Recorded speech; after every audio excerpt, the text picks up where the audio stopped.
అలాంటప్పుడు కూర్చోబెట్టి state government ఈ విధంగా చేయటం ఎంతవరకు సబబు? ఇది డైరెక్ట్ గా అసలు ఇవన్నీ మోపిన వ్యక్తి ఒక హార్డ్ కోర్ క్రిమినల్ కేసులు ఎదుర్కొంటున్న వ్యక్తి, అన్ని కూర్చోబెట్టి ఆర్థిక నేరాలను చేసిన వ్యక్తి, అతను చేసిందంతా ఎదుర్కొన్నారని చెప్పి ప్రతి ఒక్కళ్ళు ఈరోజు నేను కూడా జైల్లో పెట్టడం చాలా బాధాకరం. ఆయనతోటి నాకు విభేదాలు ఉండొచ్చు, అభిప్రాయ భేదాలు ఉండొచ్చు, అవన్నీ పాలనాపరమైనవి, పాలసీ పరమైనవి. ఇది చాలా చాలా రాష్ట్రానికి మంచిది కాదు. పోనీ ఈ అభియోగాలు మోపిన వ్యక్తి ఏమన్నా మహానుభావుడా? ఇతనేమన్నా లాల్ బహదూర్ శాస్త్రిగా? ఇతనేమన్నా వాజ్పేయి గారా? ఆర్థిక నేరాల నుంచి జైల్లో ఉన్న వ్యక్తి, ఈ రోజుకి ఈడీ కేసులు ఉన్నాయి. దేశం బయటికి వెళ్లాలంటే కోర్టు పర్మిషన్ తీసుకొని బయటికి వెళ్లాలి. వీటన్నిటికీ మించి ఎక్కడక్కడ వెరీ అన్కాన్స్టిట్యూషనల్ వ్యక్తి ఇతను. అన్ని రాజ్యాంగపరమైన ఉల్లంఘనలు ఇతను చేసేవన్నీ. పవర్ పర్చేజ్ అగ్రిమెంట్స్ దగ్గర నుంచి అన్ని రాజ్యాంగ ఉల్లంఘన, స్టేట్ డైరెక్టివ్ ప్రిన్సిపల్స్ ని ఏ మాత్రం ఖాతరు చేయని వ్యక్తి.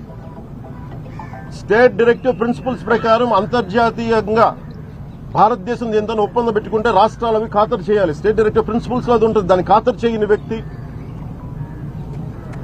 ఏ విధంగా తీసుకుని అందరినీ భయభ్రాంతులను చేసే వ్యక్తి, ఇదే వాలంటీర్ వ్యవస్థని ఇలా చేశారన్న తిట్టిన వ్యక్తి, ప్రైవేట్ డేటా చోరీ జరుగుతుందని కోడిలాగా మొత్తం కప్పెక్కి కూర్చున్న వ్యక్తి ఈ రోజున డేటా చౌర్యం చేస్తుంటే ఇన్ని రకాలుగా ఉల్లంఘించిన వ్యక్తి, మనకి రాజ్యాంగాన్ని ఉల్లంఘించిన వ్యక్తి, చట్టాలను ఉల్లంఘించిన వ్యక్తి ఈ రోజున ఇట్లాంటి అవినీతి ఆరోపణలు చేస్తా ఉంటే చాలా హాస్యాస్పదంగా ఉంది.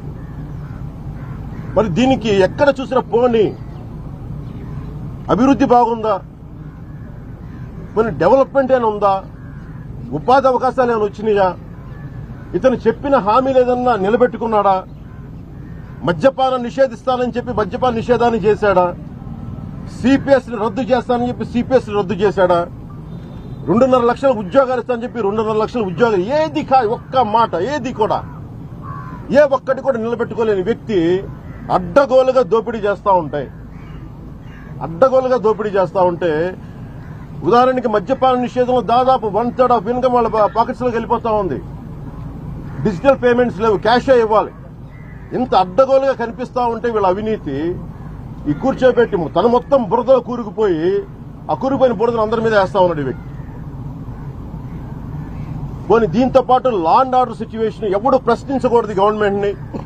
అరే డెమోక్రసీలో ఉంటుంది, డిసెంట్ ఉంటుంది. డెమోక్రసీలో ఒక అభిప్రాయం చెప్తే దానికి భిన్నమైన అభిప్రాయం ఉంటుంది. నువ్వు తట్టుకోలేకపోతే ఎట్లాగా?